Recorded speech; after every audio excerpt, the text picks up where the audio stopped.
Hello everyone, welcome to Educator. I hope you all are doing great. आज के lecture में हम और भी डीएफए के एग्जांपल्स को डिस्कस करेंगे। प्रीवियस लेक्चर में हमने डीएफए को भी देखा था, उसके बाद वाले लेक्चर में हमने ये भी देखा था कि डीएफए को कंस्ट्रक्ट कैसे करते हैं। स्टेप बाय स्टेप हमने डीएफए को एग्जाम्पल के थ्रू कंस्ट्रक्ट करना सीखा था। आज के लेक्चर में और भी एग्जाम्पल्स को हम डिस्कस करते हुए चलेंगे। और अगर आपको किसी भी सीएस सब्जेक्ट की कोचिंग चाहिए तो जो आपको व्हाट्सएप नंबर स्क्रीन पे दिख रहा है उस पे आप मुझे मैसेज कर सकते हो, आपको कंप्लीट इन्फॉर्मेशन मिल जाएगी। चलिए स्टार्ट करते हैं। सबसे पहला एग्जांपल है string with even number of zeros. मतलब हमें डीएफए ऐसा कंस्ट्रक्ट करना है जो इवन नंबर ऑफ जीरोस को क्या करे, एक्सेप्ट करे। अब हमने जो लास्ट का वीडियो था उसमें हमने ये सब देखा था कि हम कैसे एक डीएफए को बनाना स्टार्ट करते, तो आप वो वीडियो जरूर चेक कर लेना। उसका आपको लिंक आई बटन में भी दिख रहा होगा, साथ ही साथ मैं उसको डिस्क्रिप्शन में भी डाल दूंगी। हम सबसे पहले अल्फाबेट को क्या करते हैं, देखते हैं कि हमारे पास कौन सा अल्फाबेट अवेलेबल है। इसमें हमारे पास अल्फाबेट कौन सा अवेलेबल है, 0 और 1। ठीक है, फिर हम क्या देखते थे कि कौन सी स्ट्रिंग हमारी एक्सेप्ट होगी और कौन सी स्ट्रिंग हमारी रिजेक्ट होगी। ठीक है, तो इसमें एक्सेप्ट होने वाली स्ट्रिंग, सबसे छोटी एक्सेप्ट होने वाली स्ट्रिंग क्या हुई, एप्सिलॉन हुई। क्योंकि एप्सिलॉन अगर कोई भी जीरो ही नहीं है तो वो भी तो इवन ही हुआ ना।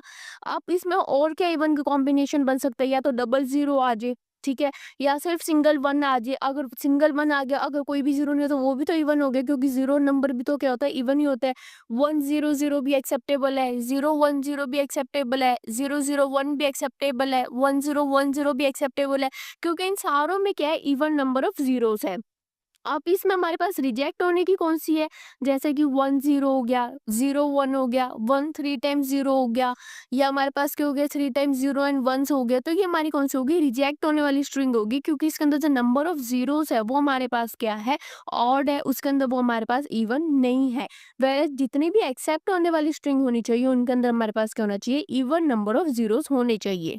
ठीक है, अब इनका डीएफए बनाना स्टार्ट करते हैं। डीएफए हमने देखा था कि सबसे छोटी स्ट्रिंग का सबसे पहले डीएफए बनता है। तो इसमें सबसे छोटी एक्सेप्टेबल स्ट्रिंग हमारे पास कौन सी है, एप्सिलॉन है। तो हमारे पास जो क्यू नॉट होगा वही हमारा क्या हो जाएगा, फाइनल स्टेट हो जाएगा, और वही हमारा क्या होगा, एक्सेप्टेबल स्टेट हो जाएगा। अब ये एक्सेप्टेबल स्टेट क्यों हुआ, क्योंकि हमारे पास क्या है, जो सबसे छोटी स्ट्रिंग है वो क्या है, एप्सिलॉन है। मतलब कि कोई भी इनपुट को वो रीड नहीं कर रहा है। एक टाइप का आप अज्यूम कर सकते हो कि नल मूव जो होता है उसको हम एप्सिलॉन लिखते हैं। अब आप ये सोच रहे होगे कि डीएफए में तो नल मूव अलाउडेड नहीं होता है, लेकिन यहाँ पे जो स्ट्रिंग की जो हमें कंडीशन दी हुई है, हमें कंडीशन क्या दी हुई है कि इवन नंबर ऑफ जीरोस होने चाहिए। तो उसके हिसाब से यहाँ पे क्या सबसे छोटी स्ट्रिंग बनती है, एप्सिलॉन बनती है। इस वजह से यहाँ पे क्या आया, सबसे जो छोटा मूव है वो एप्सिलॉन मूव आया। तो हमारे पास यहाँ पे क्यू नोट जो है वो फाइनल स्टेट बन गई। ठीक है, इतना क्लियर है। अब हम इसको क्या करते हैं, कंप्लीट करते हैं। अब सबसे पहले हम क्या देखते हैं कि हमारे पास दो स्टेट बनी, Q not and Q one. क्योंकि हमारे पास क्या हो रही है, ट्रांजेक्शन भी चेंज हो रही है। लेकिन अब ट्रांजेक्शन कब चेंज होगी, जब जीरोस आएंगे। क्योंकि वन में तो हमारा कोई इफेक्ट ही नहीं कर रहा है, वो सेम ही स्टेट पर रहेगा। लेकिन जब जीरो आएगा तो वो क्या करेगा, कैलकुलेट करेगा, वो काउंट करेगा कि क्या इवन नंबर ऑफ जीरोस है या नहीं है। तो सबसे पहले क्यू नोट के लिए हम कंप्लीट करते हैं। अब क्यू नोट के लिए जीरो पे वो रीड करके क्यू वन पे जाएगा, क्योंकि स्टेट क्यों चेंज हुई, क्योंकि वो काउंट कर रहा है कि जीरो कितने हैं। एंड वन को रीड करके वो क्यू नोट पे ही रहेगा, क्यू नोट से वन को रीड करके क्यू नोट पे रहेगा, क्योंकि वन से हमें कोई भी फर्क नहीं पड़ रहा है इसमें। ठीक है, इसको क्यू वन के लिए क्या करते हैं, कंप्लीट करते हैं। क्यू वन क्या कर रहा है, जीरो को रीड करके क्यू नॉट पे जा रहा है, और वन को रीड करके वो क्या रह रहा है, क्यू वन पे ही रह रहा है। अब उसने जीरो पे ट्रांजेक्शन क्यों चेंज करी, क्योंकि हमें काउंट करना है कि हमारे पास कितने नंबर ऑफ जीरोस है। और वन से हमारी स्ट्रिंग कोई रिजेक्ट हो रही है, एक्सेप्ट हो रही है, उसे कोई भी फर्क नहीं पड़ रहा है, इसलिए हम उसके लिए क्या कर रहे हैं, ट्रांजेक्शन को चेंज नहीं कर रहे हैं। अब जैसे हमारे पास एक एग्जांपल ले लेते हैं स्ट्रिंग का समझने के लिए, जैसे कि है 101। ठीक है, अब वो वन को रीड करके क्यू नॉट पे ही रहेगा। ठीक है, अगर यहाँ पे भी देखें तो भी एक्सेप्टेबल हो रही है, क्योंकि अगर सिर्फ वन होगा तो वो भी तो हमारे पास इवन नंबर ऑफ जीरो ही हुआ ना। ठीक है, फिर क्या आ रहा है, जो सेकंड जीरो आ रहा है उसके लिए वो रीड कर रहा है क्यू नॉट से क्यू वन पे जा रहा है। ठीक है, एंड देन फिर जो सेकंड वन आया है उसके लिए क्यू वन से क्यू वन पे ही रह रहा है। अब ये हमारे पास क्या है, क्यू वन फाइनल स्टेट नहीं है, ये स्ट्रिंग हमारे पास क्या होगी, रिजेक्ट हो जाएगी, क्योंकि इसके अंदर हमारे पास क्या नहीं है, इवन नंबर ऑफ जीरोस नहीं है। ठीक है, अब एक और एग्जांपल के थ्रू देखते हैं 1010। अब जो सबसे पहले वन है उसको लिए वो क्या करेगा, क्यू नॉट पे ही वन को रीड करके क्यू नॉट पे ही रह जाएगा। फिर वो क्या करेगा, जो उसके पास 0 आया हुआ है वो क्यू नॉट पे 0 को रीड करके क्यू 1 पे चला जाएगा। फिर जो 1 आया हुआ है उसके लिए क्यू 1 पे वो रीड करके क्यू 1 पे ही रहेगा। एंड देन 0 के लिए वो क्या करेगा, क्यू 1 से 0 को रीड करके क्यू नॉट पे चला जाएगा। ये हमारे पास अब क्यू नॉट पे हमारा क्या हुआ है, फाइनल रनिंग जो है वो कंप्लीशन हुई है और क्यू नॉट ही हमारी फाइनल स्टेट है, तो ये क्या होगी, एक्सेप्ट हो जाएगी। ठीक है, इतना क्लियर है, समझ आ गया होगा आपको इसका डीएफए कैसे बना है। अब हम इसके ट्रांजैक्शन टेबल देख लेते हैं। लास्ट लेक्चर में हमने देखा था ट्रांजैक्शन टेबल में 3 कॉलम होते हैं, current state, input and next state. ठीक है, आप सबसे पहले क्या देखते हैं, क्यू नॉट के लिए देखते हैं। क्यू नॉट के लिए वो 0 को रीड करके क्या जा रहा है, क्यू 1 पे जा रहा है। वही चीज हमने ट्रांजैक्शन स्टेट में दिखाई कि current state q nought, input 0 and next state कौन से, क्यू 1 है। सेम क्यू नॉट 1 को रीड करके क्यू नॉट पे रह रहे हैं, तो current state q nought, input 1 and next state क्या आ गई, क्यू नॉट आ गई। सेम फिर क्यू 1 के लिए देखते हैं, क्यू 1 0 को रीड करके क्यू नॉट पे जा रहा है, तो करंट स्टेट क्या आ गई, क्यू 1, इनपुट आ गया 0 एंड नेक्स्ट स्टेट आ गई क्यू नॉट। फिर क्या आ रहा है, क्यू 1 1 को रीड करके क्यू 1 पे ही रह रहे हैं, तो क्यू 1 करंट स्टेट, इनपुट क्या आ गया, 1 आ गया एंड नेक्स्ट स्टेट क्या आ गई, क्यू 1 आ गई। ठीक है, ये एग्जाम्पल आई होप आपको क्लियर होगा। एक छोटी सी रिक्वेस्ट है, सब्सक्राइब करना मत भूलना। अब सेकंड एग्जाम्पल को डिस्कस करते हैं, DFA for a string with a b as a substring. अब हमें ऐसा डीएफए बनाना है जो क्या करे, सबस्ट्रिंग एक्सेप्ट करे। सबस्ट्रिंग होनी चाहिए ए बी, ठीक है। तो मतलब ए बी से पहले भी हमारे पास कोई भी कॉम्बिनेशन ऑफ ए बी हो सकता है, एंड ए बी जो सबस्ट्रिंग है उसके बाद भी हमारे पास कोई भी कॉम्बिनेशन ऑफ ए बी हो सकता है। तो इसका मतलब क्या हुआ, जो सबस्ट्रिंग है ए बी उसके पहले ए प्लस बी का क्या आ जाएगा, क्लीन क्लोजर आ जाएगा।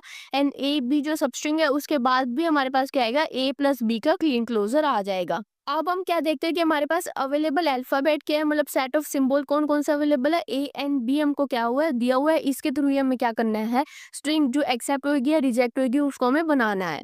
अब हम ये देखते हैं कि हमारी एक्सेप्ट होने वाली स्ट्रिंग क्या है, जो सबसे छोटी एक्सेप्ट होने वाली स्ट्रिंग है वो हमारे पास क्या होगी, ए बी होगी। ठीक है, क्योंकि जो आगे पीछे क्लीन क्लोजर अगर वहां पे हमने एप्सिलॉन आ गया पुट कर दिया, तो सबसे छोटी हमारी ए बी हो सकती है। और क्या कॉम्बिनेशन बन सकती है, ए बी भी बन सकता है कि जो हमने आगे जो क्लीन क्लोजर है उसमें से हमने ए ले लिया। या क्या बन सकता है, ए बी बी भी बन सकता है, या ए बी भी बन सकता है। ठीक है, ये हमारे पास एक्सेप्ट होने वाली स्ट्रिंग है। वेरएस रिजेक्ट होने वाली स्ट्रिंग कौन सी होगी, जो सिर्फ सिंगल ए है, सिंगल बी है, डबल ए है, डबल बी है, ये हमारे पास क्या होगी, रिजेक्ट होने वाली स्ट्रिंग होगी, क्योंकि इनमें कोई भी हमारे पास सब स्ट्रिंग नहीं है, दैट इज ए बी। ठीक है, इतना क्लियर है। तो अब डीएफए बनाना स्टार्ट करते हैं। डीएफए के लिए हमको कौन कौन से स्टेट्स की जरूरत होगी, Q not, Q 1 and Q 2। हमने लास्ट वाले लेक्चर में ये भी देखा था शॉर्ट ट्रिक की कितनी नंबर ऑफ स्टेट्स हमें क्या होते हैं, जरूरत होती है किसके लिए, वो कैसे निकालते हैं। ठीक है, तो अब इसमें हमारे पास सबसे छोटी एक्सेप्टेबल स्ट्रिंग क्या है, ए बी है। तो क्यू नॉट से वो ए को रीड करके क्यू 1 पे आ रहा है, एंड क्यू 1 पे बी को रीड करके वो क्या जा रहा है, क्यू 2 पे जा रहा है। ये हमारी सबसे छोटी एक्सेप्टेबल स्ट्रिंग है, और इस वजह से ही क्यू नॉट हमारा क्या बना, फाइनल स्टेट बनी। ठीक है, ये हमने अब बीएफए बना लिया सबसे छोटी स्ट्रिंग को एक्सेप्ट होने के वाला। अब इसको हम क्या करते हैं, कंप्लीट कर लेते हैं। अब क्यू नॉट के बी के लिए रह गया, तो उसके लिए हम क्या कर देंगे, सेल्फ लूप लगा देंगे, क्योंकि आगे हमारे पास चाहे बी आई चाहे ए आई को हमें फर्क नहीं पड़ता है। तो हमने बी के लिए क्या कर दिया, सेल्फ लूप लगा दिया। और ए के लिए तो हमने ऑलरेडी क्या कर रखे हैं, ट्रांजेक्शन बना रखी है। क्यू 1 पे भी हमने क्या करा, एक लिए सेल्फ लूप लगा दी, क्योंकि हमें क्या करना है, ट्रांजेक्शन कुछ चेंज नहीं करना है, क्योंकि हमारे पास कोई भी कॉम्बिनेशन आ सकता है फ्रंट में। और उसके बाद क्यू 2 पे भी हमने क्या कर दी, सेल्फ लूप लगा दी ए बी, क्योंकि जो सबस्ट्रिंग है उसके बाद में कोई भी कॉम्बिनेशन आ सकता है। ठीक है, एग्जाम्पल के थ्रू वो देखते हैं, जैसे कि डबल ए ले लिया। ठीक है, अब क्यू नॉट पे ए को रीड करके वो क्यू 1 पे आ रहा है। ठीक है, फिर क्यू 1 पे ए को रीड करके क्यू 1 पे ही रह रहा है। अब इसमें हमारे पास जो क्यू 1 है वो फाइनल स्टेट नहीं है, इसलिए ये क्या होगी, एक्सेप्टेबल नहीं है। अब एक और एग्जांपल के थ्रू देखते हैं, जैसे कि ए बी है। ठीक है, अब क्यू नॉट पे वो ए को रीड करके क्यू 1 पे जा रहा है। अब क्यू 1 पे बी को रीड करके वो क्यू 2 पे जा रहा है। फिर जो तीसरा जो ठीक है, अब एक और एग्जांपल के थ्रू देखते हैं, ए बी। जो सबसे पहला ए है उसके लिए वो क्या कर रहा है, क्यू नॉट पे ए को रीड करके क्यू 1 पे जा रहा है। फिर जो बी है उसके लिए क्यू 1 पे बी को रीड करके क्यू 2 पे जाएगा। देन फिर जो वापिस से ए है उसमें क्या कर रहा है, वो क्यू 2 पे ए को रीड करके क्यू 2 पे रह रहा है। एंड जो वापिस से बी है उसके लिए भी क्यू 2 पे बी को रीड करके क्यू 2 पे ही रह रहा है। अब क्यू 2 इसमें हमारे पास क्या फाइनल स्टेट है, तो इस वजह से ये क्या हुई, एक्सेप्टेबल हुई हमारे पास जो स्ट्रिंग है ए बी। ठीक है, अब इसके लिए ट्रांजेक्शन टेबल बना लेते हैं। Transaction table same current state, input and next state बनाएंगे। अब सबसे पहले हमारे पास क्या आते हैं, क्यू नॉट के लिए बनाते हैं।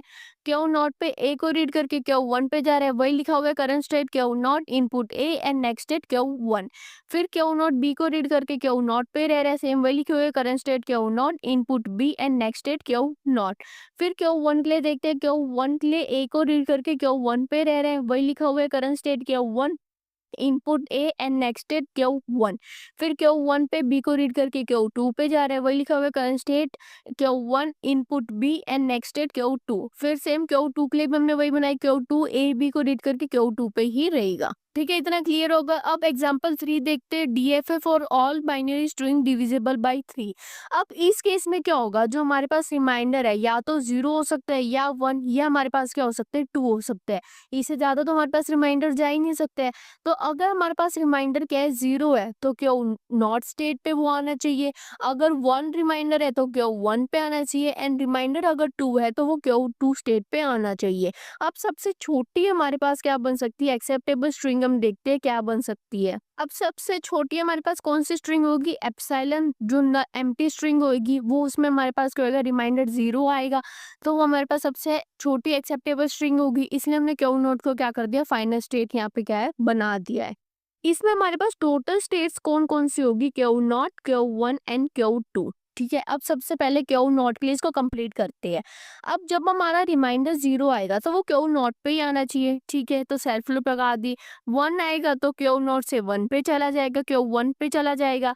अब हमने क्या करी, क्यू 1 के लिए कंप्लीट करते हैं। क्यू 1 पे भी हमने 1 के लिए क्या करा कि जो जब 1 आए तो वो क्या करे, क्यू नॉट पे चला जाए। ठीक है, एंड क्यू 1 पे जब 0 आए तो वो क्यू 2 पे चला जाए। ठीक है, अब क्यू 2 पे हमने क्या करी, 1 के लिए सेल्फ लूप लगा दी, एंड क्यू 2 के लिए हमने क्या करा, जो 0 आएगा तो वो क्यू 1 पे चला जाएगा। अब इसको हम एक एग्जांपल के थ्रू भी देखते हैं। जैसे हमारे पास एग्जांपल हमने बाइनरी स्ट्रिंग्स ही लेंगे, तो ऐसे कि हमने 1 1 लिया। ठीक है, तो ये हमारे पास किसकी हुई, 3 की बाइनरी हुई। अब 3 को हम 3 से डिविजिबल करेंगे तो रिमाइंडर हमारे पास क्या आएगा, 0 आएगा। ठीक है, तो क्यू नॉट पे 1 को रीड करके वो कहाँ जा रहा है, क्यू 1 पे जा रहा है, एंड क्यू 1 पे वो 1 को रीड करके क्या जा रहा है, क्यू नॉट पे जा रहा है। अब हमारा रिमाइंडर 0 है तो क्यू नॉट स्टेट ही आनी चाहिए थे। ये हमारे पास क्या हुई, एक्सेप्टेबल हो गई। ठीक है, अब इसके हम ट्रांजेक्शन टेबल बना लेते हैं। जैसे कि current state input and next state है। करंट स्टेट हमारे पास क्या हो जाएगी, जैसे हम क्यू नॉट के लिए सबसे पहले बनाते हैं, क्यू नॉट पे 0 को रीड करके वो क्यू नॉट पे रह रहा है, तो वही है current state q nought input 0 and next state q nought. फिर वो क्यू नॉट पे 1 को रीड करके क्यू 1 पे जा रहा है, सेम वही है क्यू नॉट 1 पे रीड करके क्यू 1 पे जा रहा है, वही हमने टेबल में लिखा है। सेम क्यू 1 के लिए भी हम इसको कंप्लीट टेबल में लिख लेंगे।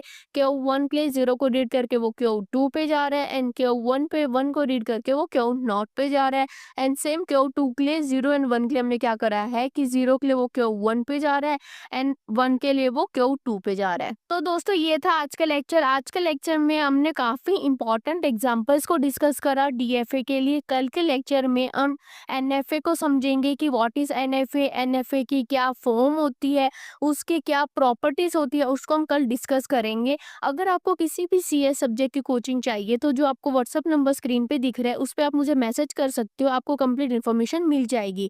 Don't forget to like share and subscribe to नेटुकेटर। मिलते हैं नेक्स्ट वीडियो में, बाय।